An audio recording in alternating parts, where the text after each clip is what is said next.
Hello. I know. It's been a while, right? How Kinda long has weird. it been? Oh my god. Way too fucking long. Welcome back to the Skewered Universe Podcast. My name is Jeff, in case you forgot. I am here with Leiann. Hi. And, alright, first off the bat, I realize it has been a long ass time since I have put anything out. So, I'm going to give a state of the podcast address here real quick. We're not dead. We have not died off. Life just happens to find a way to Slow us down. slow things down. Yeah. I got back to California in August for when I was working in Arizona. You guys know all that. And the plan was, I'll be home. I'll be able to record every weekend now. And that didn't fucking happen. Work has been crazy. Plus, we work in Los Angeles and we don't live near Los Angeles. So that commute kills us. By the time we get home, we don't want to do anything. It's a 3-hour commute both ways. We leave work around 6:30, 7 o'clock to try and avoid as much traffic as possible. We don't get home till almost 8. Yeah. Monday through Friday. Mm-hmm. On Fridays, it's worse. Fridays it's a little worse, but sometimes we tend to sit there and just wait like, it's Friday, yo. Fuck it. Let's wait. Yeah, we like to just sit in our car and let traffic die down just a little bit. Yeah, because if anyone lives in Southern California, you'll understand this. For those in other states, California traffic fucking sucks. It does. For any international listeners, stay away from California. Traffic is horrendous, and you will hate it, and you will want to murder everyone in the state. Or they'll want to murder you. Mm-hmm. Yeah, because you may come over here and be polite, and they'll call you a bunch of fucking names, and it's bullshit. Anyway, traffic aside, work has been hectic. Things have been crazy. I wanted to record during the 31 Days of Halloween thing we did, although I'm kind of taking that name from another podcast, so the Skewered Universe Horror-thon, as I dub it. Nice. That's what we call it here. I wanted to record a little bit of things here and there, kind of going over what we watched. Didn't happen. I had an idea for a Sid Haig special after he had passed away. It didn't happen. R.I.P. Things just kind of got away from me, and I just kind of moved the podcast to the back burner for a bit. I wasn't killing the show, but it wasn't a priority at the time, just with the way things were going. But, that being said, I'm back. Probably going to do this weekly. It may only be monthly. Haven't quite decided yet. But you can check the Facebook. You can check the Instagram. All that shit on the socials. You'll find out exactly what's happening. You call it the Instagram. Whatever. I'm 40. Fuck it. I don't care. Oh yeah, that's right. I also turned 40, bitches. That's right. I'm no longer a 39-year-old podcaster. I'm a 40-year-old podcaster. You're a grown-up. How does it feel? I don't feel any fucking different. I still play video games. I don't care. I still watch my horror movies because they're awesome. Even the silly and ones. Speaking of that, we have a horror movie to talk about later. Do. But we're going to back up a little bit. Podcast is still alive. That's the bottom line that I wanted to get across here. Because I know I had people who listened. I saw the numbers. Not huge download numbers. But again, I don't do this for recognition and huge numbers and to eventually have this widespread fan base. I mean, if it happens, cool. If it doesn't, I'm fine. This is my creative outlet.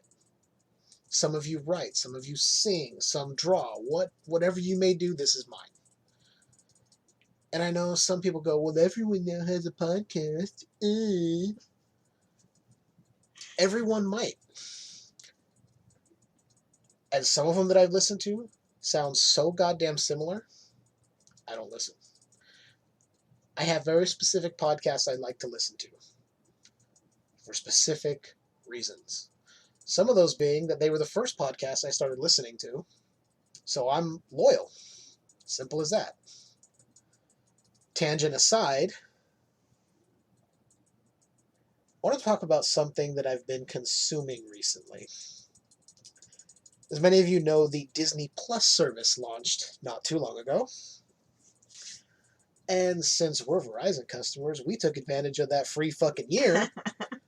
Because even though it's at a $6.99 price point, which pretty much guaranteed that price is going to go up at some point. So those of you who are like, no, it's going to stay a deal forever. No. Mm-mm. It's the House of Mouse. They want money. Yep. If they want to stay competitive and keep a lot of people, they could keep it at $6.99 or even lower the price. Then again, I'm not Bob Iger or whoever's in charge of the pricing for that shit, so it's probably going to go up. Anyway, back on track. The two of us were watching The World According to Jeff Goldblum, the National Geographic Disney Plus original series. Yeah.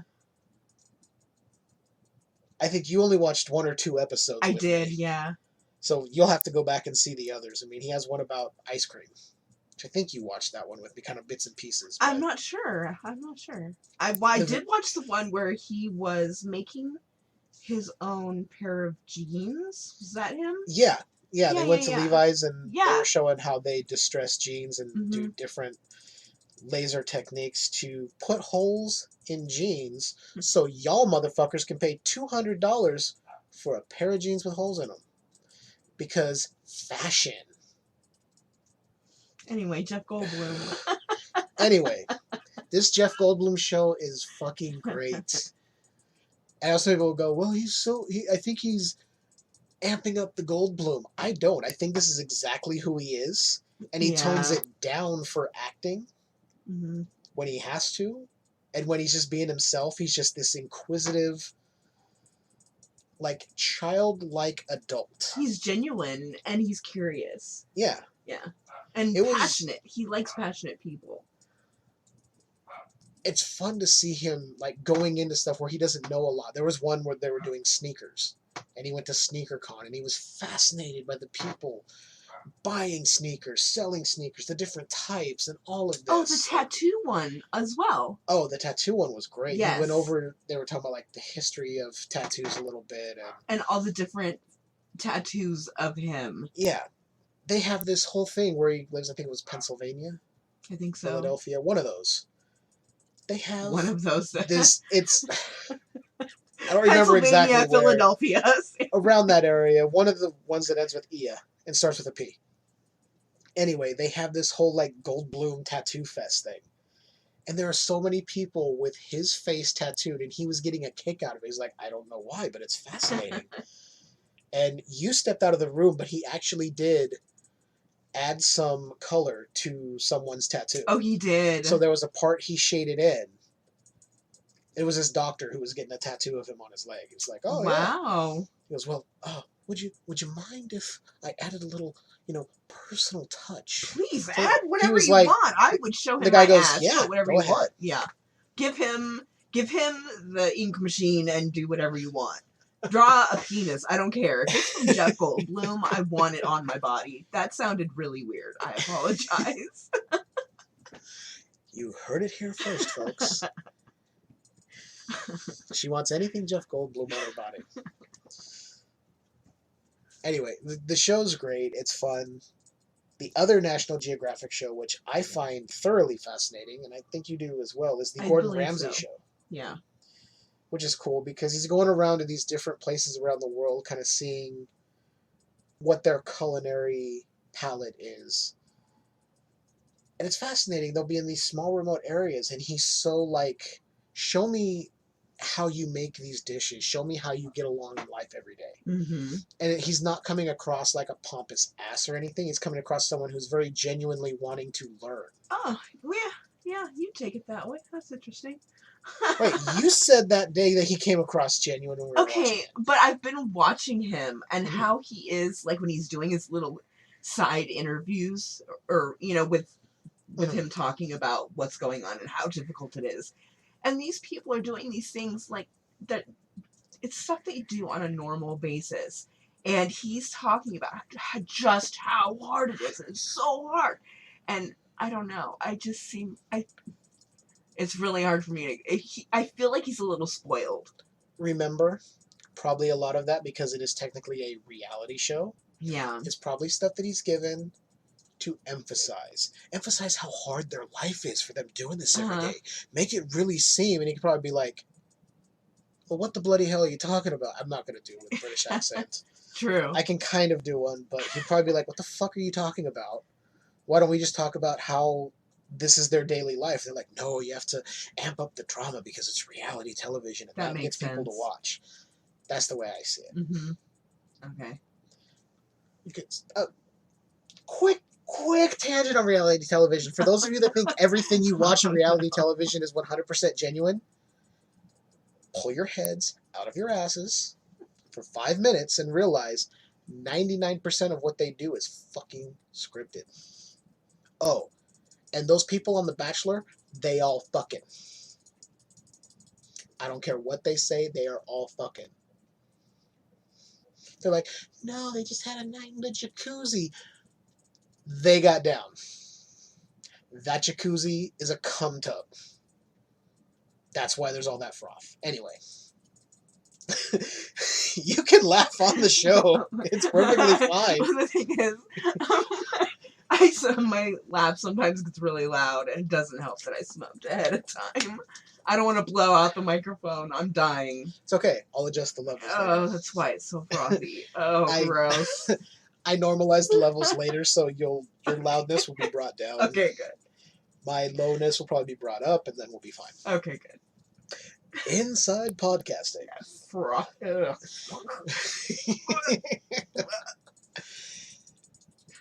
Thanks for the image, Jeff. It's appreciated. Anyway, back to what we were talking about. I do find it weird, and I know Disney bought the Fox stuff, and it's still weird, though, to go onto Disney Plus and watch The Simpsons. It's odd to me still. I didn't know they had that on there. Yeah, we were watching the Treehouse of Terror, and that's how we were watching it, or Treehouse of Horror. I didn't realize that's those episodes were from Disney Plus. So what does that mean? Does Disney own the rights to Simpsons? Mm-hmm. Ugh.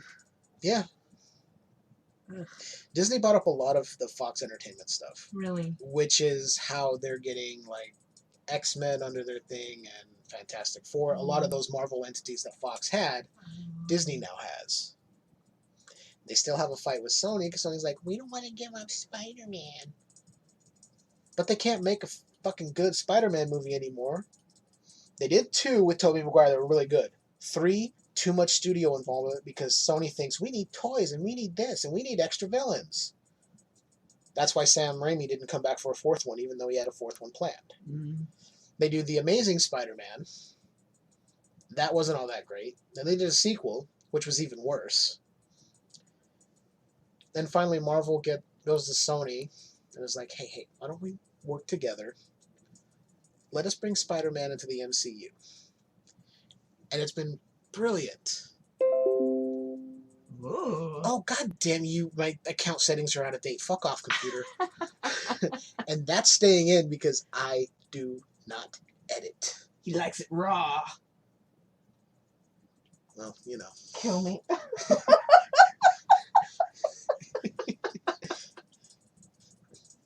I like my podcasting like I like my meat. Raw. What? Ugh. Where was I going? Oh, yeah. Anyway. Spider-Man. Yeah, so Disney acquired a lot of the Fox Entertainment stuff, which is why, like, The Simpsons is on Disney Plus, and there's probably other things on there that I haven't gone through the entire library of what's there. Mm-hmm. But to get to the one thing that I've heard everyone talking about, and you're not a Star Wars fan, so you're not going to give a crap. I appreciate it for what it is. Right. It's not something I'm going to watch on my own. I have watched all 6 episodes of The Mandalorian. I didn't start watching when it first started streaming with episode 1. I started watching later, so there was like 4 episodes to watch. The show is brilliant. It's just awesome. And the one thing I really love, our main character, the Mandalorian, Mando, for those who are watching, is constantly wearing a helmet. Never takes it off. Part of the Mandalorian thing. They never take off their helmet, or they can't put it back on. They're like exiled from their group or whatever. brilliant thing is, even though he's wearing a helmet the entire time, you can tell what expressions are coming through just by the simple movements of the head or the way he'll turn to a certain character or look at something. You're like, I know exactly what your expression is under that helmet. It's really good, and I'm going to applaud Jon Favreau for bringing this to us. Yeah, people will go, well, it's Disney, but Jon Favreau is writing it. Jon Favreau is behind it. It's awesome. If you haven't watched The Mandalorian yet and you have Disney Plus, if you like Star Wars, and you don't have to be some uber Star Wars, you've consumed every bit of Star Wars canon that's out there from the novels and the comics and tons of shit that's out there. You can be a casual fan like I am, and you can still appreciate this show. It's great. It's awesome. Plus, you have the Baby Yoda. The child, technically, but everyone's dubbed him Baby Yoda. Not Yoda, by the way. If anyone's thinking it is, it's not. This takes place, I think it's like 25 years after Empire, something like that. I don't know exactly, but check out the show. And if any of you out there have Verizon cellular service and you're on an unlimited plan, or you have their Fios service, or you're just a Verizon customer in any way and you want to see if you qualify to get this free year, go on their website. Because if you're on a cellular unlimited plan, you get it. You just sign up. Done. That's it. Take the free year. Decide if you want it. And if you do, then you can pay the $6.99, unless it's gone up. Which it will, by the way. I'm convinced it will. It's a high probability. It just came out. It's going to go up. Considering how streaming services are basically becoming the new cable, yeah. Prices are probably going to go up across the board. Because everyone's got to have their streaming service now. Especially once, things like the Verizon trial or whatever, the year is over. Boom. Expect that price to go up immediately. Yeah. I wonder how many people, though, have taken advantage of this free promotion. A lot. And after the year are going to back out. Mm-hmm. I mean, I don't plan on keeping it. I enjoy it if it's free. If it's not free, I have no interest. That's why I don't really complain with the loading issues that we've had on multiple things that we've watched. Mm-hmm. We will start something, it'll freeze, the audio's still going, but the video is frozen. Yeah. And then it will back up however many seconds and then continue. And some people will be like, oh, this is fucking bullshit. If you're not paying for it, exactly. Why am I going to complain? If I was paying the $6.99, then yeah, I'd be like, this. Especially if it's Disney, they need to get their shit together. Yeah. But like I said, it's new, so it's going to be a little glitchy. I get it. My thing is, the streaming isn't new. And they announced this last year that it was going to be coming. Mm-hmm. So you would think they would have had all the tech stuff worked out, but they didn't know how many people were going to be subscribing right away. I don't know why I'm doing this with my hands. You guys can't see this, but I'm conducting a make-believe orchestra. And then, one thing I like Disney enough. Like, I like enough of the movies. Like, I would probably go out and buy some, especially from my childhood. But, like, I got to see Bambi for the first time. I had never seen Bambi, because who gives a fuck about Bambi, right? Nobody. If you're a kid, I get it.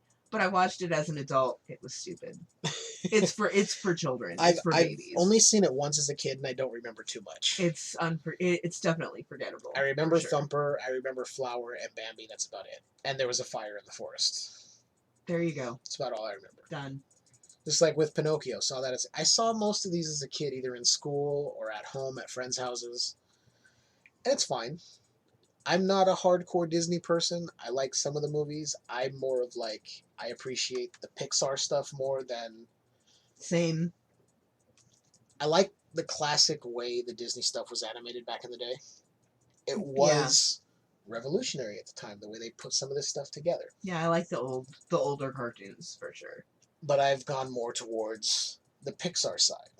like the Yeah. Toy Story stuff, the Mhm. Incredibles, things like that. But there's a ton of stuff on there, and it's fine. I'm not a Disney fanatic. I never have been. Some people are, and I don't get it. I love my friends. You know? To any of my friends who are listening, I love you guys. I love that you have annual passes, but you're weirdos. That's the other thing that kills me is they charge way too fucking much to get in They that really damn do. park. They do. It's in fucking Anaheim. You go 10 minutes in either direction into Anaheim, you could end up in the ghetto. Yeah, exactly. Not even 10, 5 minutes. Either any direction around there, you can end up in a bad neighborhood. Yep. But Disney Plus is fine. It's fine. Yeah, it's fine. Exactly. I like the user interface. I've heard people complaining about like, oh, it's not very intuitive and I can't pick up where I left off on the last episode of what I was watching. I've had no issue with that. I go to watch if I go to watch the rest of an episode of The Mandalorian, it was picking right up where I left off. So I'm not sure if it's maybe different apps for different devices. We use it on the PS4. I use it on my iPhone. Haven't had really any issues. But if you're a hardcore Disney person, then for you, it would be worth the $6.99 a month. For me, I'm taking the year to see how it is. There is one thing, though, that I think might happen. If this continues to go the way it's going with so many people continuing to subscribe, Disney will halt physical releases and only put them on Disney Plus. And then they will limit how many of those releases are there at a time. That's sort of like what they do with the Vault when they would, yeah. Oh, for the first time in 30 years, Pinocchio was on DVD. Mm-hmm. But it's only out for a limited time, and then it goes back in the vault. For some reason, they don't like keeping their stuff out there for too long. And I don't want them to do that with the Marvel shit because I want to get a lot of that shit. But, anyway. What else have we been doing? I mean, aside from right now where we have Monty Python and the Holy Grail on in the background on mute. Well, I mean, we started watching a lot of the Netflix shows that were coming out, like Orange is the New Black, and... Yeah, the final season of that. And The Dark Crystal. And yes, Dark Crystal Age of Resistance. One more we were watching. The latest season of Glow. Glow. And then we got like halfway through each season and then just kind of went, I think it's because work got so crazy and things were just kind of moving around so fast. Yeah, that's true. And we just went, what's simple? What do we know? Just put it on. We don't have to pay attention. Well, from what I was seeing with The Dark Crystal, the show is that it's pretty damn good.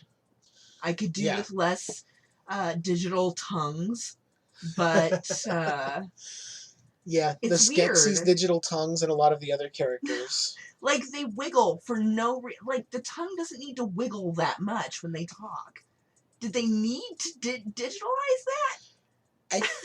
I think they're doing it as like to make you more uncomfortable with the way they look and act. Oh, that's smart though, because I'm very uncomfortable with it. But I will say, the voice cast they have put together for this, very good. The puppets, the puppetry, the character design,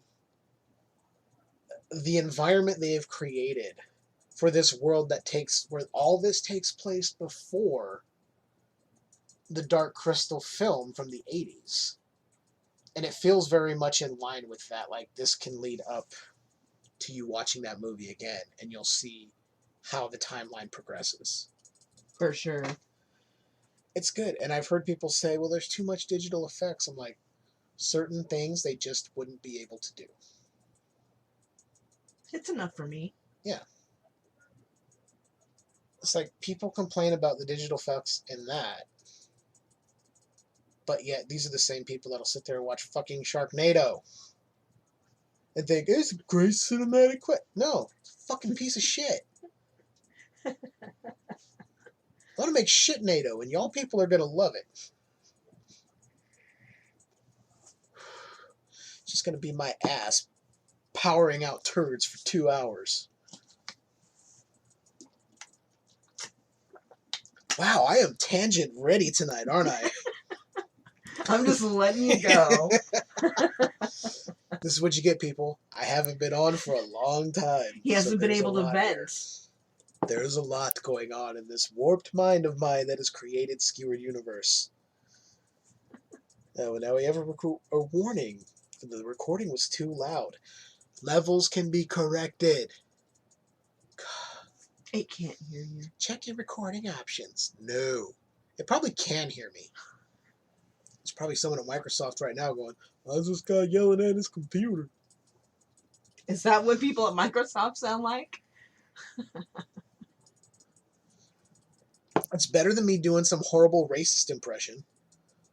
Southerners don't listen to this. They don't know what podcasts are.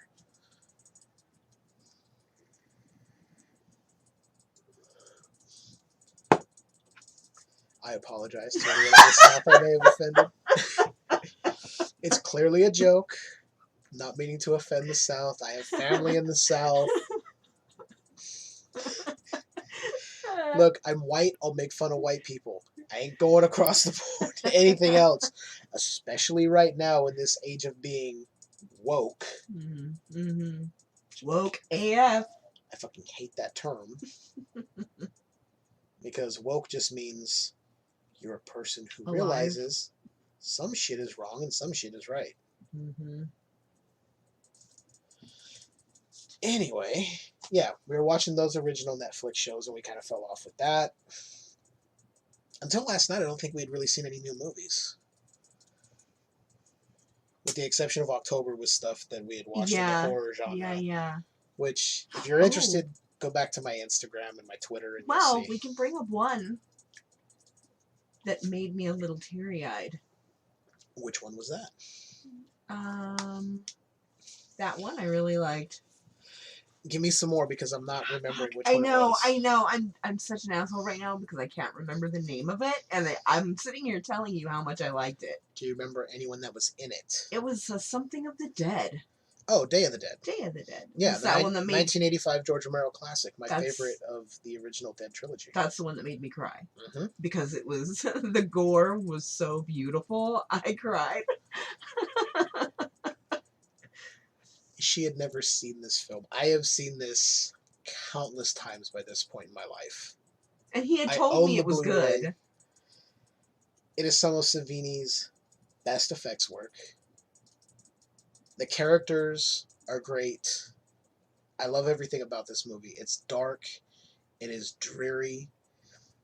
It is not a feel-good movie, and I love that. Even when it ends on kind of a happy note.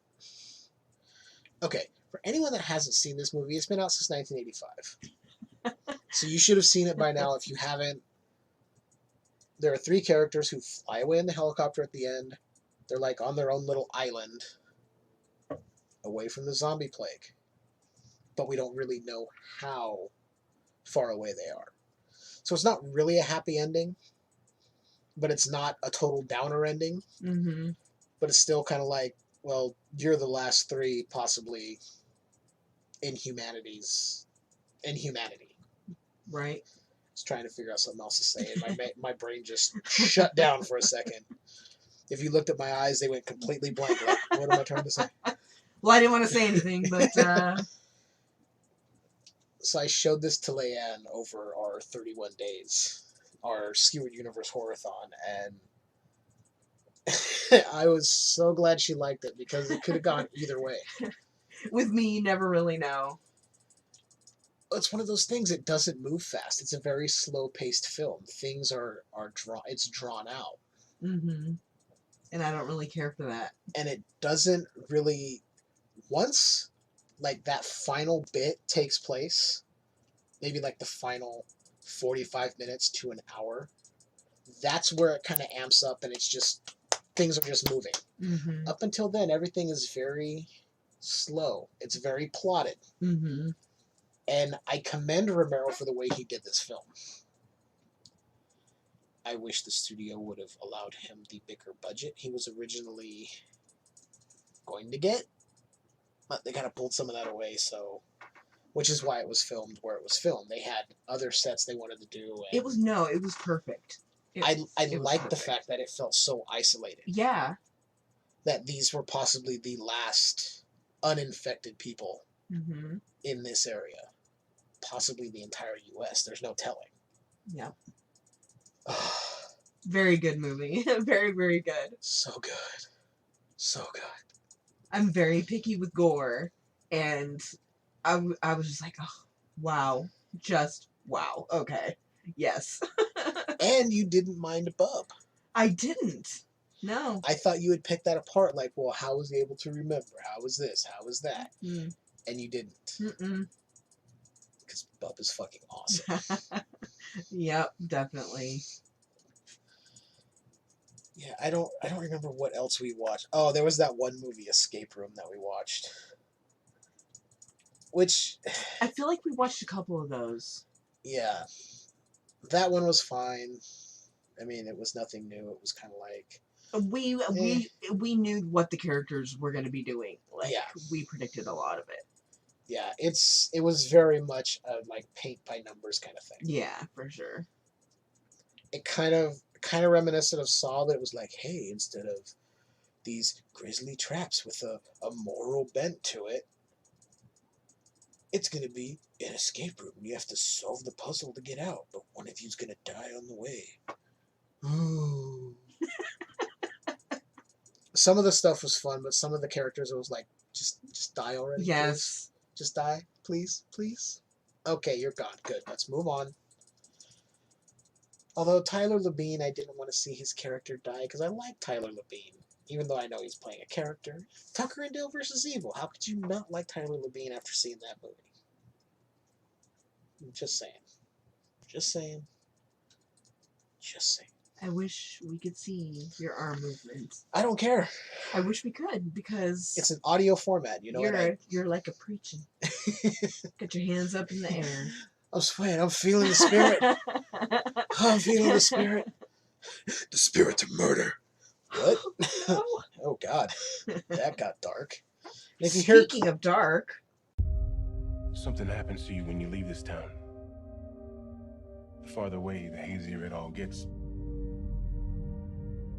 But me, I never left. I remember all of it.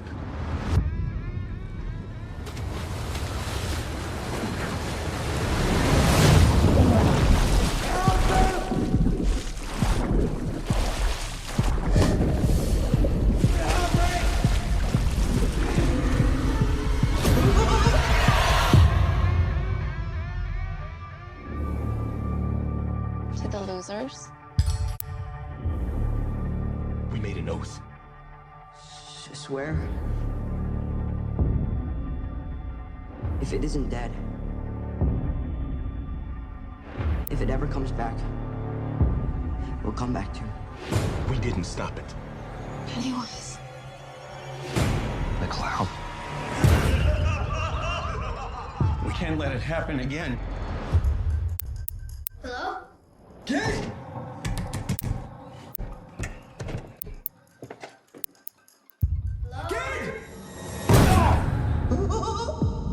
Hello. Please.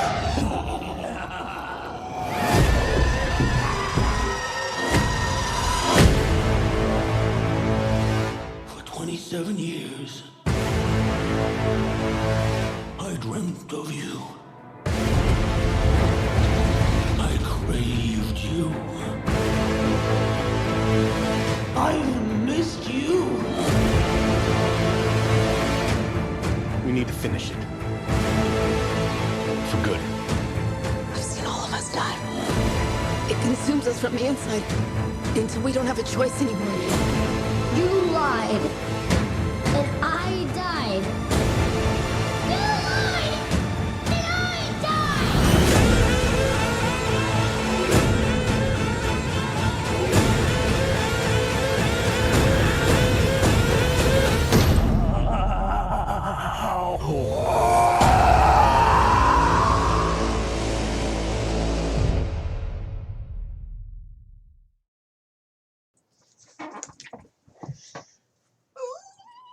right. Well, let's get to the main portion of the show here, which is we finally got around to watching It Chapter 2. Directed by Andy Muschietti, starring Isaiah Mustafa, Jessica Chastain. I don't know the other characters, the actors who played Ben and Stan and Eddie. We also have Bill Hader and Isaiah Mustafa as Mike Hanlon. And of course, Bill Skarsgård reprising his role as Pennywise the Dancing Clown. For those who read the book, he's also named Bob Gray. So It Chapter 2 picks up 27 years after the events of Chapter 1. The Losers Club has gone their separate ways. They're all grown up now. Bill's a writer. Eddie is... They say he was a risk analyst? Yeah. Which is different from the book. In the book, he's a limo driver. Mm-hmm. Richie's gone on to be a comedian, which is in line with the miniseries. In the book, he's a disc jockey. I get why they went comedian. Disc jockey in 2019.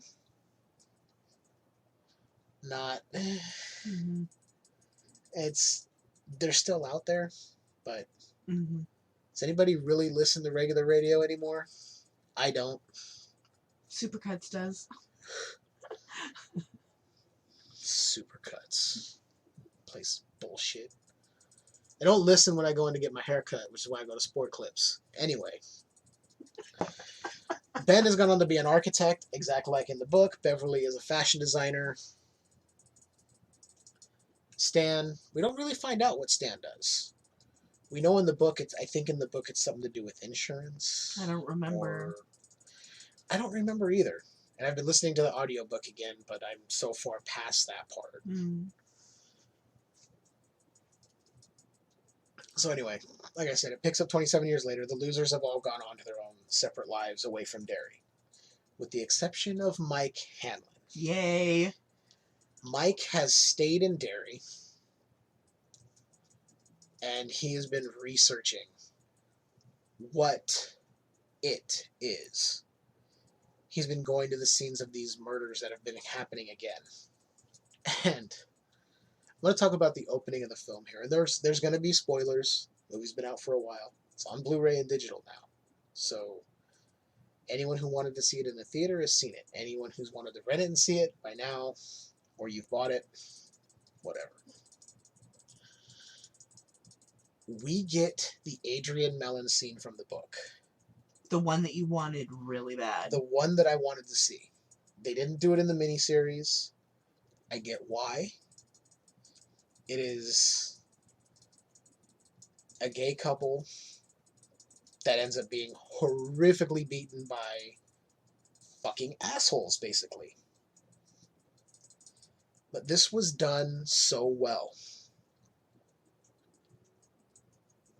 It was almost exactly how I pictured it in the book. Just update the timeline from the 80s to 2019. Yeah. You change some of the dialogue here and there. Of course, you do, but...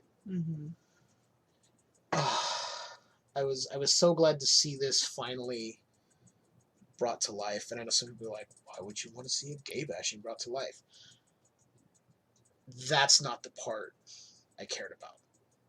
Because I'll be honest, anytime I've read the book or listened to the audiobook, that part makes me very uncomfortable because it is very graphic. And it's always hard to get through. Yeah, there are a few parts of the book that are very graphic and hard to get through. Yeah. Yeah. What I liked about this is they didn't shy away from this being an openly gay couple. They were kissing on screen and not just like, oh, a peck. They were showing these two guys are really in love. And I was like, I like seeing that. Yeah. And when you see what happens, you're already so invested in these characters. In the first couple of minutes you meet them, that when they get the shit kicked out of them, you're like, no. And then when you see what happens to Adrian, he gets tossed over the bridge. Webby is trying to get to him, yelling at him. Goes down and sees Adrian get pulled out of the water No, he was already out of the water. He saw him on the banks with Pennywise because Pennywise pulled Adrian out of the river. Mm-hmm. And just like in the book, bit right into his armpit. Mm-hmm. I thought they were going to change that kill. For some reason in my head, I thought they were just going to have him bite his head off or something. And when he went right under the arm, he had the arm draped over and went right under. I was like, oh. That kill in the book, always, I'm like, ugh, and the armpit, that's weird. I have a weird thing about being touched near my armpit, so it makes me uncomfortable. Leiann likes to poke and prod that area on I me. didn't know that you had an issue with the armpit area. I thought it was your side. I think that book is where it started. My side and into the armpit area. That's that part in the book made me like, oh. All I know is it makes you uncomfortable, so I keep doing it. And that's not even really the... Was that the opening scene of the movie? I feel like it was. Or close enough to. Yeah, it was in the beginning. Close enough to. Mm-hmm. And we have Mike calling all of them, tell them, hey, you got to come home. Mm-hmm. Because he's the lighthouse keeper. He's watching over Derry to see when it comes back. So he makes the calls. Richie, of course, gets nervous and throws up. Bill has a spat with his wife on set because he's got to leave. Eddie gets into a car accident because he was so thrown off by what was happening. Ben leaves a meeting to answer the phone because it was like when he saw Derry, he was like, oh, which we find out later why he was like immediately, hold on, I got to take this. Mm-hmm. Bev left her abusive husband to go. I was bummed. It wasn't... There are so much more to these characters. There's more to it than what they brought forth. And like I said, I think the part was because the miniseries, Yeah. there were complaints that the part with the adult's backstory was too drawn out for each one. Yeah. That they wanted to truncate it and kind of give you the gist of where everyone was. Which is fine, because I feel like it gave them the ability to build on it a little bit more. Yeah. On Pennywise a little bit more. So they sort of truncated her spat with Tom, her husband. Yeah. Which I don't even think we... No, she did say his name once or twice, but... Maybe. It wasn't... I will say one thing. In some respects, maybe it's better they didn't do it, because in the book, he kind of beats the shit out of her before she turns the tables. So, maybe it's better, but I would have liked a little bit more. Maybe with her calling her friend like it went out in the book, but either way, we still see that Bev is essentially married her father, who was an abusive prick. And her husband's an abusive prick. Mm-hmm. So we get that gist, like, that's still how she is. She left Derry, but didn't really leave that old life behind.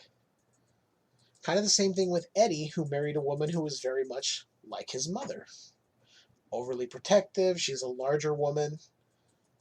And this time they actually cast a larger woman. When I saw that for the first chapter that they had the fat prosthetics, I was like, really? They couldn't get an actual fat person? This time they did. They did. They did. Eddie's mom does come back with the suit again later on, but we'll... But that's because that's her character now. Yeah. Ben's just an architect. There's really nothing. We don't get too much. All we really know is that they're successful. Yeah. They've all gone on to be successful. Mm-hmm. Which, in the book, is very much... He's like, hey, you defeated me once. And I'm talking about the entity of it. It's like, so you get to go on and have your successful lives, and you'll just never think about this. You've won. Just let me do my thing. But since they made this pact, this oath, they have to come back. We see Stan at home when he gets the call. And pretty much exactly like in the book, he is dancing around whether he's going to come back. We see him putting together a puzzle of birds. His wife's in the background booking a trip to Buenos Aires, I think. I wish they would have given a little bit more to Stan. A little bit more? Because they had a loving relationship. Yeah. You know, and I feel like they kind of cut that short. Like, at least in the miniseries, you got the feel that they were in love. Right. They were sitting there watching their game show. Flirting with each other. Yeah. Mm-hmm. Very much how it goes in the book. Mm-hmm. Kind of the same thing with Bill and Audra. There was more in the book that showed they love each other even though they're conflicting over this movie they're both working on. Exactly. And in chapter 2, it makes it seem like they're basically not even together anymore. She comes off as such... very angry. Such a bitch, kind of. I don't really want to say that because they didn't give her a lot of time to develop a character, but he's like, I have to go. And she's like, you can't just leave. You're the writer on this. And he was like, really? Like, it was very like they had a very tumultuous relationship. So we see Stan go in and draw his bath. And all we see are the razor blades next to him on the tub. And then the blood dripping down. Yeah. And then that's kind of like a transition into the next scene. Yeah. Transitions into the next scene, which off the top of my head, I don't remember what it is. Ultimately, we get to the Chinese restaurant where all the losers come together, minus Stan, of course. And they're having their dinner, they're kind of remembering things. And, oh boy, what a take on the dinner scene with the fortune cookies. Yeah, I liked it. They brought in a digital element to it that I think was more appropriate.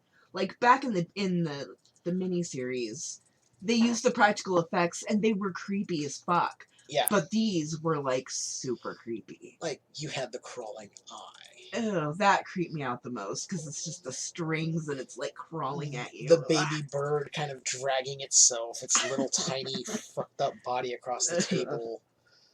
The one like bat wing flying around the room, and so creepy. What I thought was really good was Mike coming unhinged and smashing the chair against the table and just yelling, "It's not real! It's not real!" And we cut to a point of view of the waitress of the restaurant just seeing this guy smashing a chair against the table for no reason whatsoever, yelling, "It's not real." Mm-hmm. So I kind of want to talk about Mike just a little bit here because when they talked about Chapter 2, the director was saying, he was thinking about having him be under the influence of maybe some drugs or something like that. That is not the case. That would have been awful. The case is very much he is so into researching that he's kind of lost himself and has just become this well of knowledge about it and where it comes from and consuming everything about it that he's not even Mike anymore, really. He's a little unhinged. He's a little off. But it's nothing like, he's a crackhead or, he's a drunkard.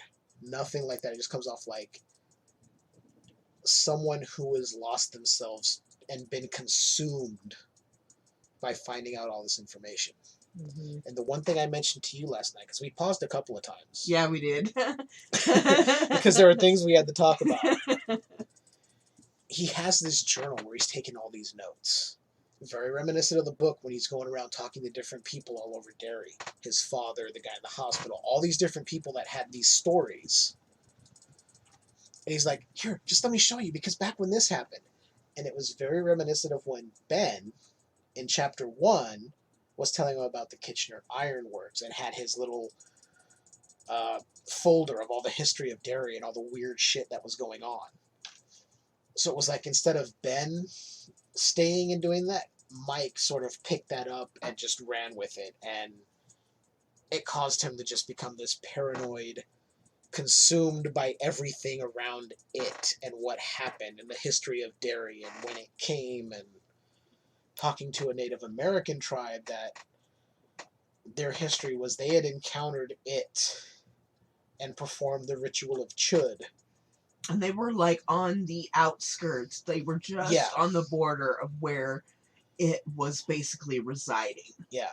Far on the outskirts of Derry, not even in the township. Mm-hmm. I kind of liked that. Mm-hmm. The ritual in the book is very different. I think they had to bite tongues and tell jokes or something, or it was a test of wills, but it was completely different. I liked what they presented with the ritual here. All right, so I'm not going to go further into plot details because I am struggling a bit to remember. Yeah. But we do have our handy outline that we put together last night. I'm going to call it right out because this was a good idea. So, the characters. And I'm gonna ask you first. Do you think the characters were well fleshed out? Were they good characters for this movie? Yes. Okay. That is a lot shorter of an answer than I expected. Yes. I like the characters. I think Mike was redeemed because in the first one it was very mm-hmm. This is Mike. Here's a little bit of his history, and that was it. And it wasn't even like it's not even the right history. It's not. And I think part of that was from the script that was left over, so they didn't really have a lot to work with. Mm-hmm. And studio pressure being, well, this director said he'd get it out by this date, so you're taking over, you got to do it. Yeah. I thought all the characters were great. I do have a favorite character, though. Who is your favorite character? Eddie. My and favorite let was me Eddie. tell you why. Okay. Because even though he's not the comedian, he is the whatchamacallit? Comic relief. Yeah, he's the comic relief throughout the whole movie. Unintentional comic relief. Yeah, he's the one with the attitude. He's the one being hilarious. And you would think it would be Richie. But Richie is more low-key, like, fucked up. Like, you can tell it's bothering him a lot. There's a lot going on with Richie. Mm-hmm. That's actually my favorite character. Really? Okay. And I can tell you why. There's two reasons. Mm-hmm. One, because I think Bill Hader gives the best performance out of everyone in the movie. Absolutely. He shows excellent. that he can actually act. Mm-hmm. That he's not just the guy from SNL who does quirky comedies. Yeah. Because towards the end, when Eddie dies, it affects him more than anyone else. Like, the others are like, oh, Eddie's gone. He loved Eddie so much. And I've heard people say that Richie's secret is that he was gay, and maybe he did love Eddie that's that in way. the movie, though. He's writing his initials. Yeah. He's writing their initials. Yeah. Because he loves him. Yeah. Like Pennywise going, I'm going to tell your dirty secret. Mm-hmm. Which could be that Richie is gay. To me, it was obvious. Yeah. Yeah. I mean, that's the way I went to. But I mean, anyone can take it any way they want, whatever his secret is. People are going, oh, well, that's kind of messed he up. was doing, like, his initials in the heart, and then it was I didn't notice there was a heart around it. Maybe there wasn't, but it was plus, and then it looked like he was putting an E. So to me, that meant he had feelings for him. But they kind of showed it too when he was a kid and he was playing Street Fighter with that other kid who turned out to be Henry Bauer's fucking cousin. Mm-hmm. He was like, "What? I'm not your boyfriend." And Richie was just like, But he was. He gave off flirty vibes to me. Yeah. Well, a little bit. You don't have to go home. You know, you can hang out here. Hang out here. We can play some more. Yeah. To me, that was flirty. And it was... The other reason I like the character is because at the end, he really wasn't afraid to just break down. He was the one that got us emotionally. Yeah. Yep. It was heartbreaking. Because even as kids, they showed Richie and Eddie were very much, they would play off each other and this smart ass back and forth. Mm-hmm. But you could tell that they had a strong friendship. Mm-hmm. And even if he couldn't tell Eddie how he felt, and he couldn't tell the rest of the losers, this is who I am, they wouldn't turn him away for any reason anyway. Losers stick together. That was the whole thing. Mm-hmm. it was just so heartbreaking that he never was able to. Oh, Yep. Yep. But and plus Eddie's character to me, like the actor, holy shit, did he had the kid Eddie down to a T. it was Seamless. perfect. It was perfect. Perfect. He even looked like an aged version of the Yes. Oh, Like- and that also brings us to you not liking the digitally enhanced children. kid. Oh, it was disturbing. To me, it was noticeable, but it didn't bother me. It was only because some of their faces looked like they weren't quite centered. Like they were smaller or something was different. Ben's was the most noticeable. The others I get, kids age, and even within 6 months, they can drastically change in physical appearance. Especially at the ages they were at, from the first one till now. So I get they did some de-aging and some digital enhancing, but Ben's face was weird. Like it looked like they made his cheeks fatter, and his face looked smaller in the middle because of it, and I'm not complaining about it really, it just kind of gave me that Uncanny Valley vibe. Like, I didn't notice it till a certain point when they were in the clubhouse, and I was like, oh, fuck. Oh, there's something off with their faces. Yeah.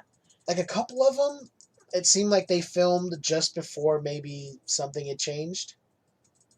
Like, the young Beverly. She didn't have that age. She looked exactly the same. There was nothing done to her. But Richie, Finn Wolfhard, his face was odd. I think his name is Jack Dylan Glazer, who played the young Eddie. His face looked odd. The kid playing Ben looked odd. The kid playing Bill, I couldn't really tell, and I don't think Chosen Jacobs, who played Mike, had anything done. But the ones that had it, certain scenes, I was just like, it weirded me out.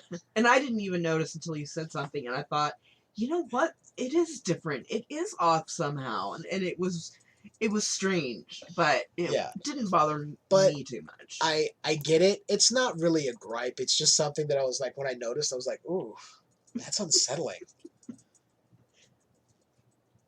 Okay. So we do think the characters were good. We expressed who our favorites were. Yes. I don't know why. In the original miniseries, my favorite character was Ben. Of course. Yeah, to me, he's the most likable character. He's I want to just chomp on his cheeks. I liked the kid version of Ben, and of course, you have to love John Ritter's portrayal of Ben Hanscom. Yeah, to me, he captured it perfectly. Yeah, from the character in the book. Although the guy playing the adult Ben in this one was good. Too. Yeah, I liked it, and he didn't come off as, "Hey, look at me now, I'm this buff guy." He was like, "Hey, I got tired of being the fat kid, so I put in the work." Yep. Although, going back a little bit, I feel shortchanged on Ben's adult character. Yeah. I wanted to see them give us the bar scene. Yeah.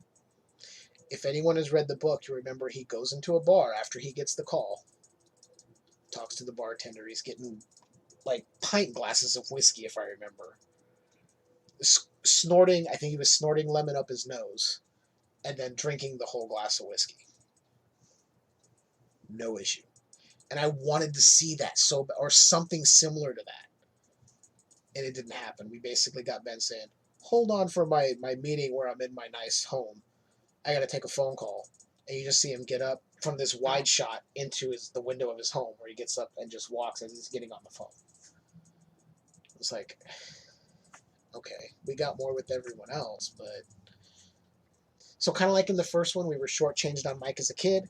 Yeah. We got a little shortchanged on Ben as an adult. Yeah. They didn't even go into, why do you look this way now, Ben? And he was like, hey, well, I had a coach who pissed me off, and I decided, screw you. I'm going to eat salad and start running. Mm-hmm. No, it was just... None of that. Oh, I don't recognize you. Oh, that's me. I promise you. And, oh, you look different. That was about it. He even kind of still had the features of the kid who played Ben a little bit. In like, his you eyes. could kind of see. In his eyes. Yeah. Like, you're like, okay, I could see why you were... Yeah, for you sure. were cast. The same eyes, the same, like, innocence.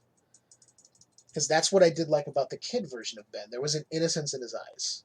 And his whole face, but his eyes. This guy had the same eyes.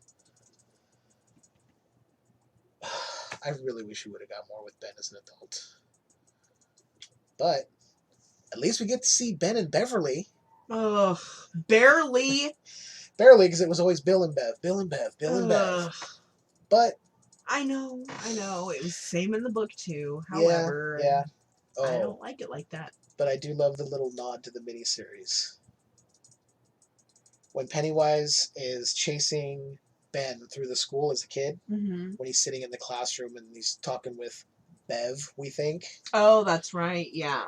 And then when he looks back, her head's on fire. She's like, winter fire. It's like, oh, fuck. Mm-hmm. When Pennywise is coming out of the locker and he goes, kiss me, fat boy. I was like, yes! It's nowhere near delivered as great as when Tim Curry did it. When John Ritter's Ben is making out with Bev, and then he pulls away to see, he looks in the mirror and sees the clown outfit. Pulls away, just smeared with grease paint on his face, and he goes, kiss me, fat boy. It's my horrible Tim Curry impression, but I like that little nod to it. And even the clowns in the funhouse that we'll get to in a second, they were dressed exactly like Tim Curry's Pennywise from the miniseries. Those little nods make me happy. It's those little things that I'm just like, thank you. Thank you so much for doing that. It kind of proves that the director knows who most of the fans are going to be of this movie. Just those of us who grew up watching the miniseries. Because we've wanted this big screen adaptation. I still enjoy the miniseries. I know tons of people were like, well, the ending kind of sucked. There was only a big spider and it was stupid. I'm like, it was 1990 and it was a TV miniseries. It was pretty damn good for its time. Yeah.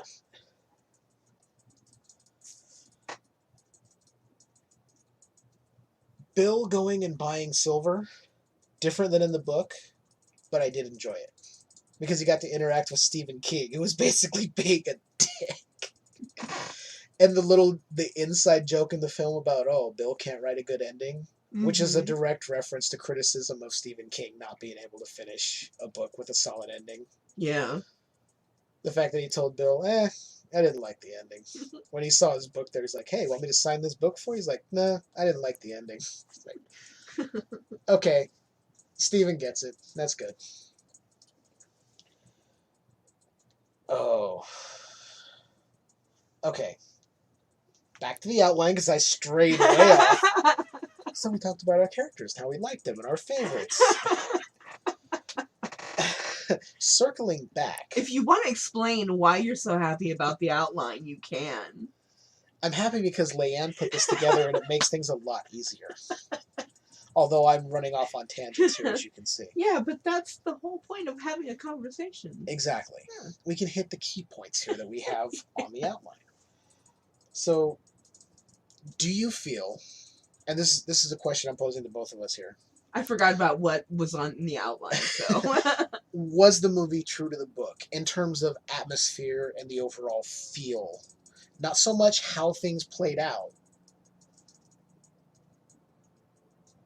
but do you feel it was true to the source material?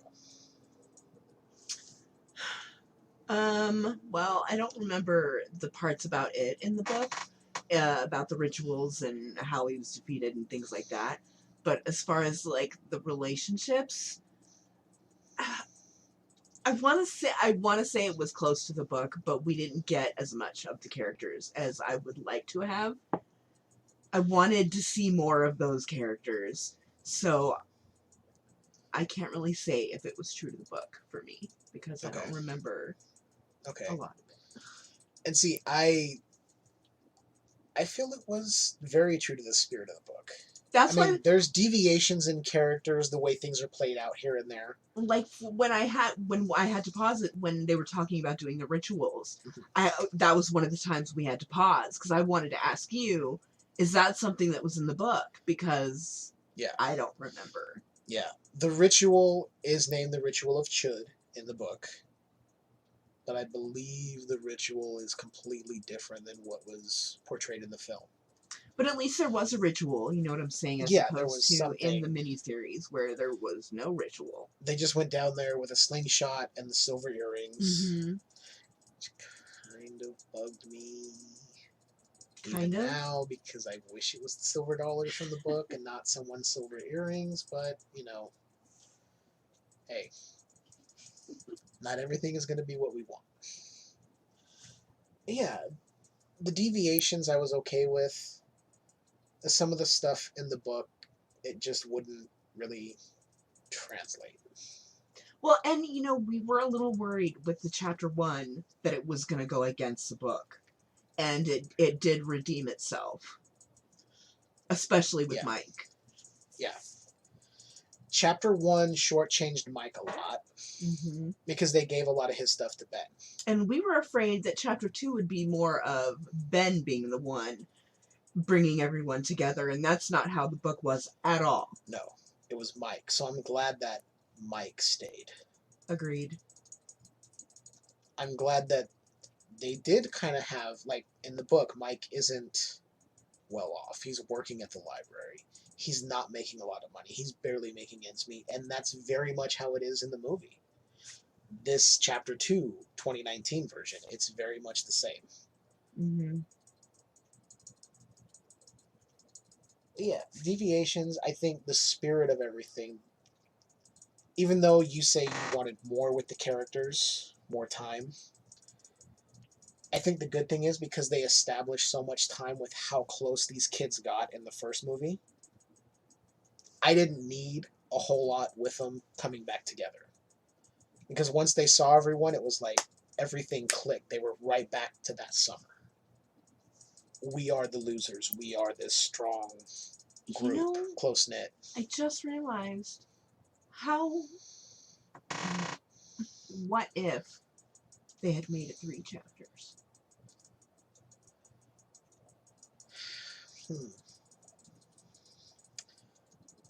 Like, what if they could... I know, and I'm like, they would basically have to make it another mini-series to get all of the information in from the book. Because the book is so good, and it's so creepy and scary and raw and dark.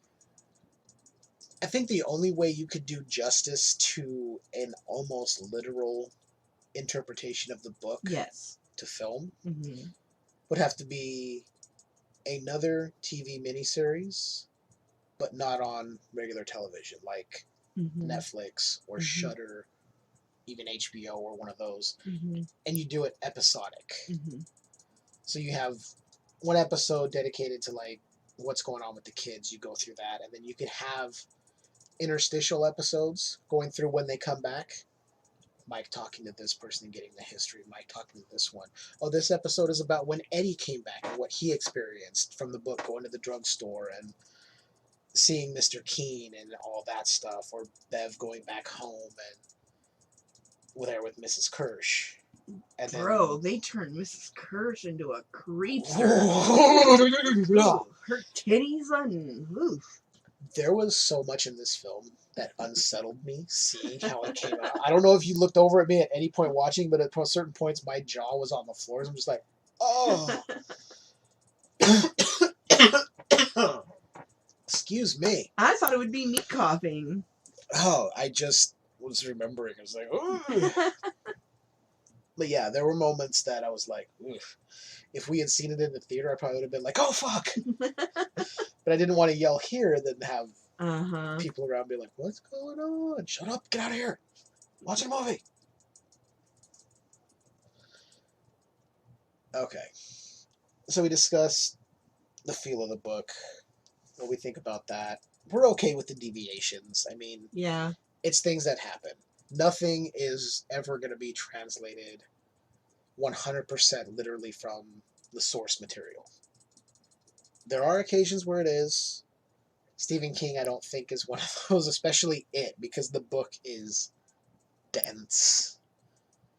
It is filled. Isn't it with like so much 500 stuff. pages? 500? It's even more than that, I believe. 700 pages? I could look at my paperback. It's a lot of pages. It's a big book. So what did you think about the atmosphere and the feel of the movie? I loved it. Yeah. Same. There were so many moments where there was just so much tension building. Like, you're just waiting and waiting. And then the payoff was always like, ugh. Mm-hmm. Okay, yeah. Yeah. They paid off those tension building moments, and not with cheap jump scares. There were... I was honestly expecting more jump scares. Yeah. Which I hate. There wasn't. Mm-hmm.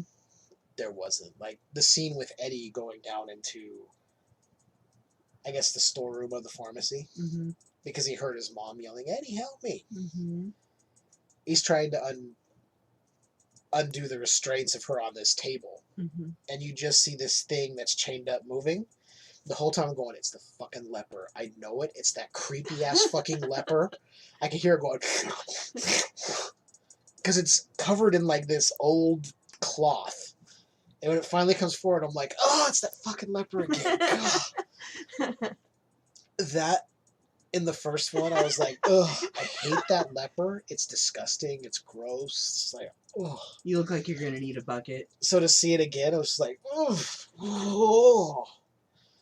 But it wasn't a jump scare. It was like, here's this tension. Like, you know, it's, if you've seen the first one, you'll know what's coming. Mm-hmm. She's going, it's going to infect me, Eddie. You got to help me. And then he just goes, I'm sorry. I can't do this. I'm out. And he bolts. You're just like, yeah. Yeah, the atmosphere was good. Because when there were those moments of humor Mm-hmm. that were like a palate cleanser for anything that had just happened. So you're like, oh, okay, here's a calm moment. Mm-hmm. And then ramp it up again. And then it'll bring it back down. So it was kind of a roller coaster atmosphere through the movie, which I enjoy. And for this, it kind of needs that, because even the book is kind of like that. There's these slow moments, and then you spike with this tension. Mm-hmm. And then you're immediately brought back down into something else. By the way, there are 1,138 pages. I knew it had to be around 1,000. But yeah, there's 1,138 pages. It is... The novel, It, is very long. The fact that I've read it 2 or 3 times is pretty amazing. The fact that I've listened to the audiobook 2 or 3 times tells you how much I enjoy the story. Okay, so we already talked about our favorite characters. So do you think the adult Eddie was the best portrayed character in the film? Yeah, absolutely. He stole the show. I did like what James McAvoy brought to Bill, though. To me, he was forgettable. See, I didn't think so. But I liked that. I didn't want him to be the main focus. As he was very much the center of everything in the book, in the miniseries, so they kind of switched the focus a bit. That's kind of how I felt. But I liked that his character was internally conflicted, feeling like, I started all this, so I'm going to finish it. Mm-hmm. And they're like, no, this isn't how it works, buddy. Mm-hmm. You don't get to run off and play hero by yourself. We're all in this together. Mm-hmm. The fact that he was dealing internally with, like, I killed my brother because I didn't want to play with him. I lied to him and forced him to go out on his own. It's like, oh. Mm-hmm. Ugh. Heart-wrenching. Yeah, maybe it hits me a little harder, Yeah. My history with my brother and all that. But Mm-hmm. we're not going to get into that heavy shit right now. But yeah, personal experience, that hit me a little harder. Mm-hmm. Yeah, I myself think the best. I think the adult Eddie and the adult Richie, for me, equally best portrayed, but I really go more towards Richie being my favorite. But Eddie. They were both very well. I think out of all of them, they were the best portrayed. Yeah, they were the most interesting, I think. The adult Bev did. She did show how she's still. In the beginning, when she comes back, she was still like that. Oh, kind of like, I don't know. This is. very much the abusive child, abused wife. Mm-hmm. She does finally show that strength, but we don't get a whole lot of it showing through. I wish we would have got more of that. She was one of the stronger characters. Yeah. Yeah. Alright, so we might as well get to it. Uh-oh. The main focus of the loser's quest, Pennywise. Oh, right. Yeah. How'd you feel about this, the portrayal of Pennywise in Chapter 2? I liked it because when they went into like more of the history, and like the old school like way back in the day monster, and it still had like those teeth like that, I was like, oh, gross. When they were showing all the different forms, when they were talking about, because they weren't it. What was the law? The rule was you have to stay true to your natural form. the law of nature has to abide by the form it's in, something like that. Yeah. So whatever form Pennywise was in, he had to abide by the laws of that form. Mm-hmm. Which is a very cool concept.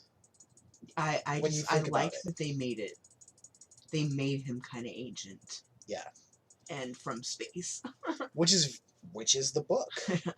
That's the book. He's from somewhere else, not this planet. Just crashed here and was like, I'm going to feed every 27 years. And I'm going to cause chaos and destruction, and weird shit's going to happen. And then I'm going to go hibernate for a while. Excuse me. I'm not cutting that out either. And I'll come back when I'm hungry again. I really liked it. So the thing, I hate criticizing movies. Like, I hate it because I know how much time and effort and money and lives go into making movies. So I don't like criticizing them. But when, like, even with the Chapter 1, as soon as they get to where it is and they're going to fight it, I immediately start losing interest. For multiple reasons. Number one, it's kind of like the action scene where, you know, everybody's going to start kicking ass. But also because it was kind of like before, where it's the kids going, well, if we believe it, it can happen. I believe you're not alive anymore. Boop, you're not alive anymore. And I'm like, oh, that's kind of lame. I know that's like an oversimplification, but just because you believe in the power of it. And I felt like it was just mirrored from Chapter 1, except they were grown up. So I felt it was pretty boring. Okay. Except for how it is killed. Didn't really I liked the look of him dying. I didn't like how he died.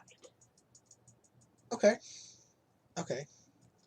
Because if we're getting into spoilers, well, let's hold off before we get to that, because I could go into it. I very much liked when they were saying if we bring him down to size, that whole, you know, law of nature is it has to abide by whatever form, the laws of whatever form it takes. They were talking, because Pennywise is this giant entity in the end. He's got the spider legs, but still the clown head and the clown body, but spider legs moving around. He's fucking huge. Which is fucking creepy. They're like, oh, if we go back through the tunnel where he comes in to his nest, we can shrink him back down to the size of a clown and we can kill him. So when they're sitting there going, you're just a clown, you're just a clown, you're just a leper, they're throwing all these things out. I liked it because it was very much like the reason Pennywise is able to feed on children is their fear. That's what he feeds on. Yes, he's killing these kids, but ultimately he's sustaining himself on their fear. If they're not afraid, he doesn't feed. So they were very much reverting back to their childhood selves. And I like it. I like that kind of stuff. It's fun for me. I don't know why I thought it was boring. I liked it. I I thought it started was fun. as soon as I saw where they were headed, I'm like, oh, okay, I'm gonna look at my phone now. I looked over a couple times, saw you on your phone. I'm like, oh, she's checked out for this part. So, they kill Pennywise. We know that. What happens in the book, ultimately, they stop it. Now, you didn't like how he died. You didn't like the looks of it when he was dying. I didn't like the fact that they were able to just bring him down to size, and that's how you kill him. So I very much did, because if he doesn't make you afraid, he has no power. They were children. They're gonna be afraid. All he has to do is go, no, I'm real no matter what, and they would shit their pants. But if you remember, that group of kids, think about it this way. It has been thriving on the town of Derry for essentially centuries at this point. So think of it as these 7 kids were brought together as sort of the chosen ones. Yeah, they're like little mini superheroes. Flawed, but They're not, super. as kids, but, they proved to it when they sent it off in packing the first time, they injured it and sent him away. They were standing up and showing they weren't afraid. In that moment, they were no longer afraid. When they come back as adults,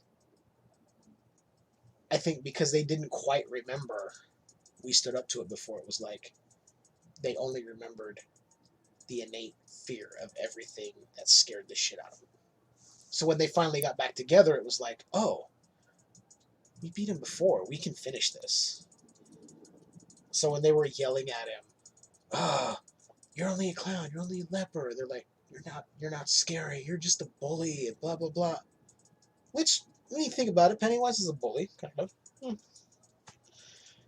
But I liked it, because he's sitting there yelling at him and getting in their face. I'm the eater of worlds. Like, he keeps saying it louder and more forcefully. And the way I took it was, not to convince them, to keep reminding himself so he could try and hold on to his power. Because they were slowly just pulling it away and they were taking the power back to kill him. That's the way I see it. I like that. I didn't mind him turning into a puddle of goop when they pulled his heart out. I did think it was cool that they pulled his heart out. What I like too is it wasn't Bill, it wasn't Ben or Bev or Richie. It was Mike that pulled his heart out. Mike, the one who has been bringing everyone back, been following everything. He was the one to pull the heart out, and he was the one to hold it there while they all put their hands on it, and they just disgustingly crushed it. How'd you feel about him drugging what's-his-face? I was okay with that. Mike was desperate for them to understand what he understood. And he knew the only one he could get to get on his side was Bill. If he drugged Richie, Richie would have left even faster. He would have been like, fuck this, I'm out. Eddie the same. Ben, I don't know, I think Ben might have got angry, and Bev would have just left, scared, and ran back to Tom. Like, I'll go back and be an abused wife. I don't want to deal with this shit. Bill's the only one who would be like, okay, I now see where you're coming from. Because Bill was, as kids, he was the strongest of the group. The leader. It's like, let me show you what I saw. Which I did like the change on the Vision quest. In the book, it's very much them as kids. This is them as adults. And Mike goes on it alone with this Native American tribe. They gave him the drug, showed him when it landed in Earth in its different forms. And that's when you were saying, oh, I like that the teeth were all the same. It was cool. It was cool. And then he drugged Bill to give him the same Vision quest. Look at this. What was it? Like a... What the hell was this thing they had? Like a... I don't know. Container of some sort. It looked like an old, like, handmade leather or animal hide. Yeah, that's what it looked like. I don't want to say urn, but like container of some sort. But he showed Bill, like, look, this is what I saw. You need to see this, and then you'll understand why we have to do this. I like that part too. I didn't mind the way Pennywise died. Why did you not like it? Well, because of the whole thing where he's making him smaller. So you would have preferred they just maybe fought him and I don't know. figured out a different way to do it. I think it has nothing to do with the fact that it was this particular movie.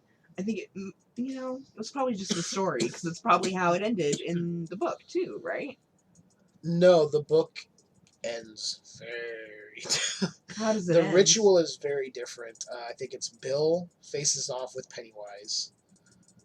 And if I remember correctly, the ritual of Chud is they have to bite each other's tongues. And I want to say it was tell riddles or jokes or some kind of test of wills. And ultimately the stronger will would win out. It was something like that. But then that killed Pennywise? They ultimately defeated Pennywise in the end. I don't remember exactly how. It's been a while since I got to the end of the book. But. Yeah, I think it's the fact that, like, to me, even though they're adults, I still see them as children. To me, it's just this group of children banding together and going, "You don't scare us, Mr. Scary Man," and he's going, "Oh no, you killed me." Well, yeah, it's very much a kind of a dark fairy tale, which I guess that's kind of an oxymoron, since most fairy tales are dark in nature anyway. If you go back to the original, kind of stuff, but. Yeah, it's ultimately just a fairy tale. It's just, instead of it being like a witch or a goblin, it's an entity from space who is the eater of worlds and has thrived centuries on causing destruction and mayhem. Alright. So we both did like the way Pennywise was portrayed in this. Yes. What did you think about the scene where Bev saw... I believe it was Bev, after she encountered... Was it after? No. Well, there was that scene where she saw him sitting there.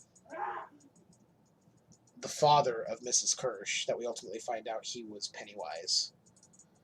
What did you think about that scene where he turned around and he didn't have the makeup on and he was just like human, and then he started madly kind of applying the face paint? You see him scratch down. Yeah, I liked that. I liked it. That's when you know you're like, okay, that's not a human. Mm-hmm. It's only taking human form. I liked it very much. I love that creepy unsettling shit. It was just like, ugh. Yeah, see, it's the Boy Scout shit I don't like. Like, I'm not a big fan of the Boy Scout shit. Yeah. I get it. It's a little cheesy for me, but it is what it is, Yeah. And plus, the fact that it took place in, like, the same, like, cave-looking thing, I just felt like it was going to be the same fighting, the same yelling. Well, it wasn't the same because they went through that area where in the first one you saw all the kids' bodies hanging and all the different stuff. Yeah. I liked that this one. I felt like this one had a little bit more gore to it. Yeah. Oh, yeah, we'll get to that. Yeah. We'll get to that after we talk about what did you think of the effects in the film. Excellent. I like the digital effects, and I remember people criticizing the first one, like, oh, when he's like twitching, when Pennywise is like twitching and moving. No, I love like, that shit. It's like, it's creepy. He's an otherworldly entity. Of course, he would be able to do different things. When a human body makes an unnatural, unhuman movement, I don't like it. Yeah. Like those scary Japanese movies where the chick is like walking backwards on all fours and like her head's twitching back and forth. I'm like, gross. Yeah, so much stuff in this was very unsettling. They ramped up the gore. Yeah. But I think that makes sense because in the first one, you don't want to have a bunch of gore around the kids. True. You want to have more classic terror. Like, there was the headless kid walking down the steps, but it wasn't really gory because it was just a headless corpse with some smoke and a little bit of embers burning. The most gore you got in the first one, I think, was the blood coming out of the sink and a couple of the dead kids that you saw here and there. There were a lot more dead kids this time. Oh, all the bodies washing out of the Oh, it was the fantastic. standpipe. Oh, Fantastic. Oh. Bravo. Oh, I loved it. just these partial corpses and the water is stained red, and you're like, oh. It was great. It was great, but it was just like, okay, I see what you're going for. It's like, I know initially in the beginning when they were showing Webby Garten and Adrian Mellon getting beat up, you're like, okay, I appreciate the gore. I got a gore boner. Yep. I forget, what was it that... It was the effects of them getting beaten that you... The way they looked, the way the blood was, the way their faces it was looked. like he was getting the shit It was beat out of very him. realistic. And it wounds looked... coming. Oh, man, when he went over that bridge...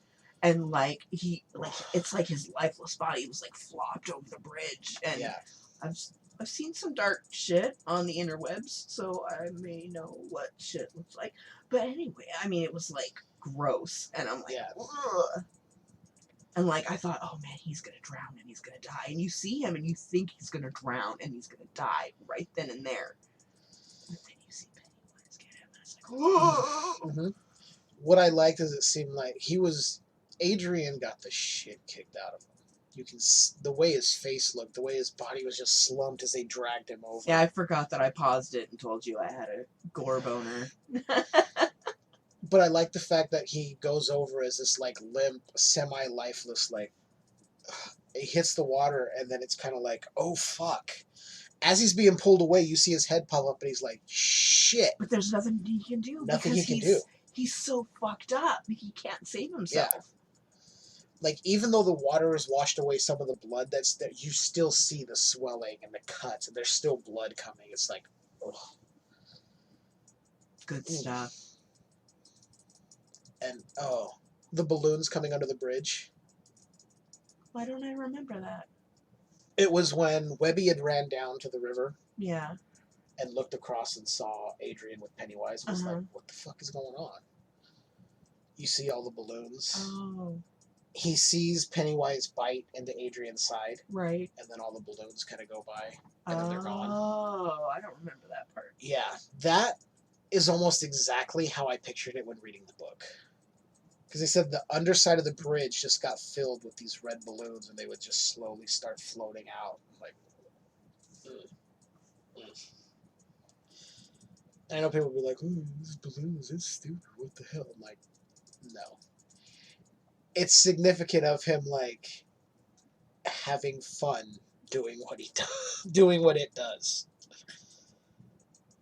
It's like, even when they're doing the ritual, there's a balloon that starts coming out of the container, which grows and grows and grows and grows and grows to be this huge thing, and then it pops and there's Pennywise. I was like, nope. You're dead. The effects were great. And let's talk a little bit about how this movie was not afraid to kill fucking children. Okay, the first one, all we saw was Georgie. We saw Stan get his face latched onto. We saw, Eddie get his arm broken. Not a lot of kid death in the first one, aside from Georgie. Holy fucking shit. First, the little girl. They only killed two kids in this movie died.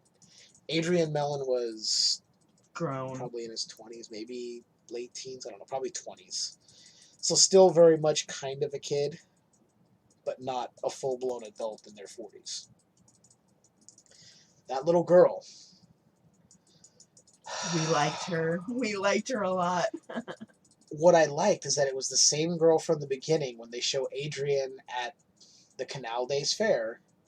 He wins their little game they're playing, gets the stuffed animal, and then gives it to the girl and leans in and goes, "Hey, thanks for letting me win." And she's all ecstatic, and she's got her stuffed animal. She's with her mom watching a baseball or a softball game. Mm-hmm. And she's doing kid things. When are we going to leave? When's it going to be over? She's like, "We said we'd come for the whole game. We're staying." And then she starts chasing a lightning bug, which immediately I was like, don't fucking follow that lightning bug. It's essentially a deadlight pulling you in.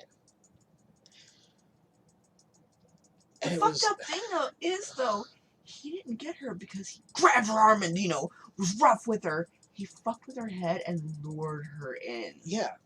Ugh. At first, he's like, oh, I don't want you. She's like, no.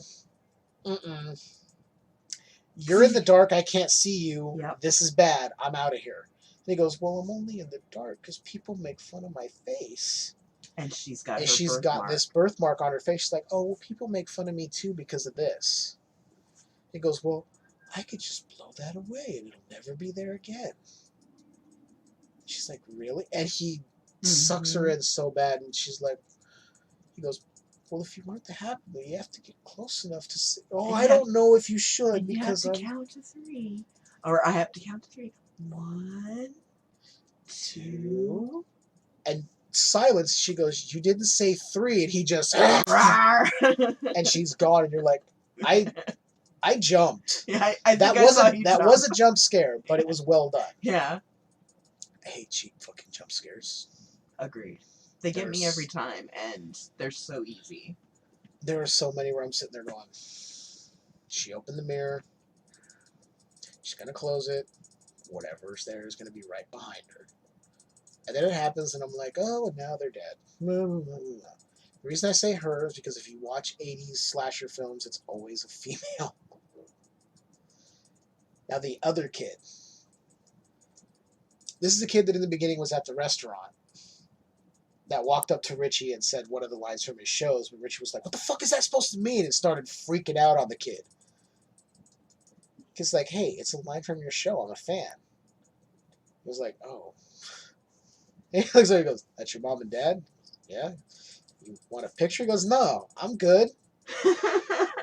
Bill then sees this same kid later. This kid lives in his old house and is skateboarding around, and the kid comes across Bill when he's yelling into the sewer. He has a flashback to when he was a kid encountering Penny, yelling into the sewer, why did you take my brother? Out of everyone, why did you take Georgie? And Bill's walking away, you just hear, well, it's because you weren't there, Bill. Which fucks with his whole thing of, I lied to Georgie. He's like, you weren't there to protect him, so why wouldn't I take him? It's like, oh. This kid's like, dude, why are you yelling into the sewer? I took it as, I wanted you, but you weren't there. Yeah, kind of like that, but also like, you couldn't protect your little brother. You're a horrible big brother. I would have rather had you, but I'll settle for Georgie. So the kid's like, what the fuck is this guy doing talking in the sewer? And Bill has a moment like Richie in the beginning, grabbing the kid like, don't ever listen to the voices in the sewer. If you ever hear anything, you run away. Because like, oh, I don't hear voices from the sewer. I hear them from the drain in my house. Like, he hears from the bathtub. What do you hear? He goes, kids. And sometimes like, he goes, a clown? He goes, yeah. He goes, don't. So the kid's like, I gotta go to the fair. Because that's when Bill starts freaking out after he says he hears voices in the bathtub. He's grabbing him like, don't ever listen to him. You don't ever listen to him.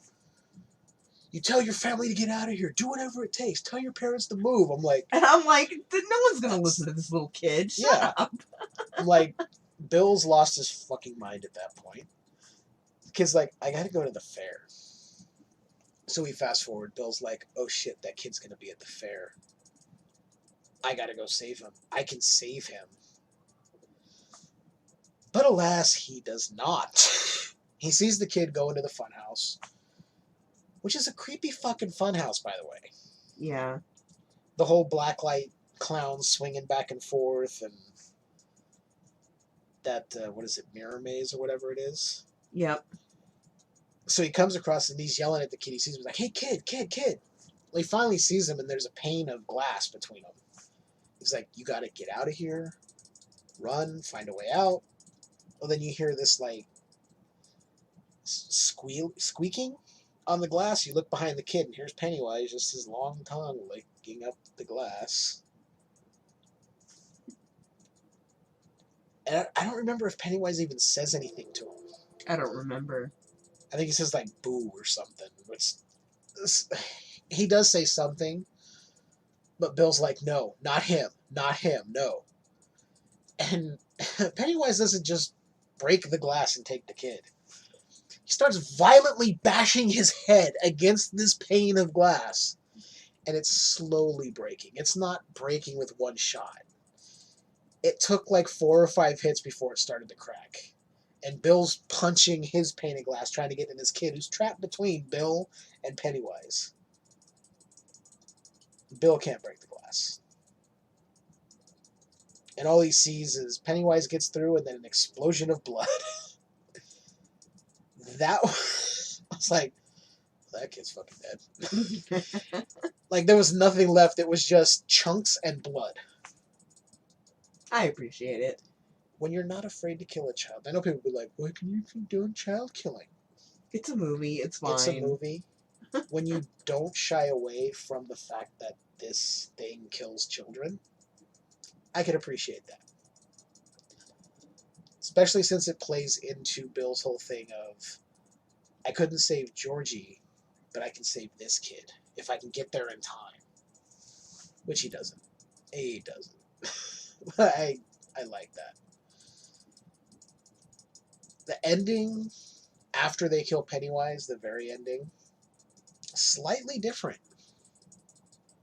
Because they all remembered everything. In the book and in the miniseries, their memories were starting to fade.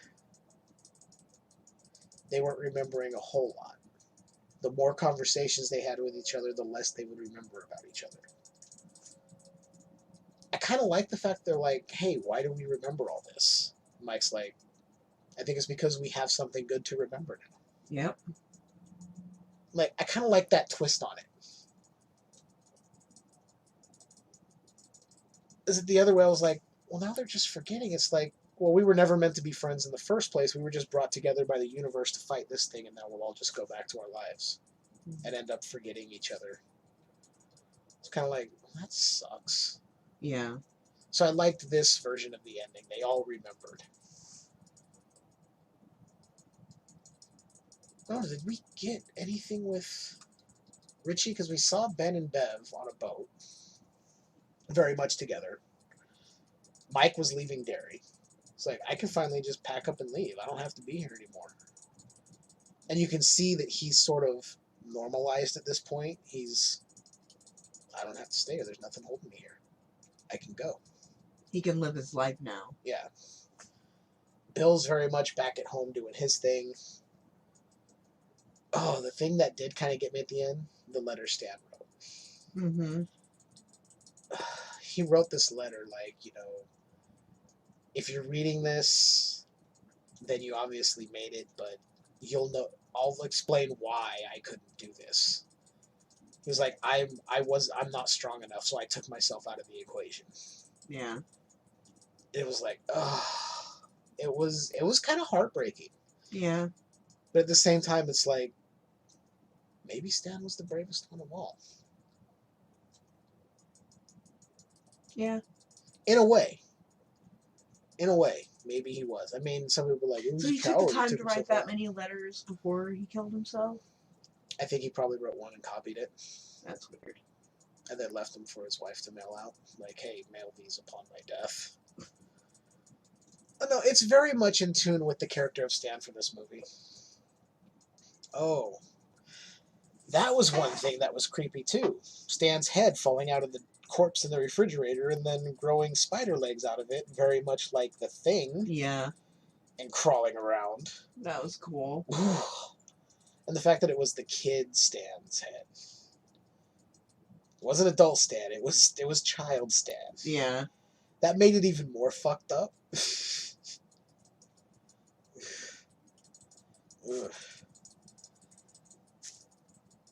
Oh. Another thing I was glad to see, and we're going on an hour and 41 minutes here. We'll close it up pretty soon. The Paul Bunyan statue. Yeah. One of my favorite things in the book. And we got to see it. And it was fucking disturbing. It was creepy. And creepy. what was even more messed up is after the statue and Pennywise is telling Richie, I know your dirty little secret. I'm going to tell everyone your secret. Everyone in the background, if you watch, when he's first talking to him, they are stopped. They're just frozen in time. They're not moving. As he says, I'm going to tell your dirty secret. Music starts slowly playing. They're going, tell your dirty secret. We're going to tell. I'm like, oh, fuck you. Fuck your clown shit. You deserve to fucking die. Fuck you, Pennywise. It's just, ultimately, I think we both came away from this really liking the film. Yeah, absolutely. So it's a recommend from us. 100%. Yeah. If you haven't seen it, see it. If you listen to this and haven't If seen you it, and haven't you're pissed seen about it- spoilers. Yeah. Sorry, I told you there was going to be spoilers when we started talking. Yeah. So, no offense, but that's on you. You could have stopped this. Your podcast player has a pause function. Yeah. Anyway, see it. It's good. I've heard multiple people complain they didn't care for the ending. I liked it. I liked how the whole thing came together. There was closure. It Chapter 2. High recommend. Skewered Universe approved. I'm still hoping, though, that they release a 2-disc version with 1 and 2 and a way to watch them both consecutively as one kind of long film, which I know is going to be like 4 hours of movie. Yeah. But I've sat and watched the miniseries I don't know how many times all the way through. Same here. So I'm down. So please release it that way. If any executives at Warner Brothers and New Line are listening, please. For me. For Jeff, please. I want it. I'm making the face and the hand gestures. You won't see it because this is audio, but I'm doing it. So I think that's going to wrap up this episode. Thank you for listening. You'll hear where you can follow the show and all that. You can find us on Podbean, Apple Podcasts. Don't forget to suck a dick. Stitcher.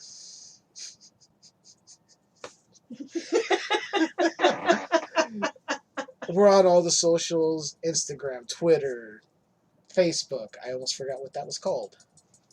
The Facebook. I'm going to put up my letterbox at some point. You can kind of see where we're going with that. But that's going to do it. So until next time, why don't y'all just keep enjoying that motherfucking universe that's just a bit skewered. Alright, that was a horrible Pennywise laugh. Find the podcast at skewerduniversepodcast.podbean.com. It's also available on Apple Podcasts, Google Play, and Stitcher. Search for Skewered Universe Podcast. Contact the show by emailing us at skewerduniversepodcast@gmail.com or follow us on Twitter @SkeweredU, Facebook at the Skewered Universe group page, and Instagram @Skewered_Universe.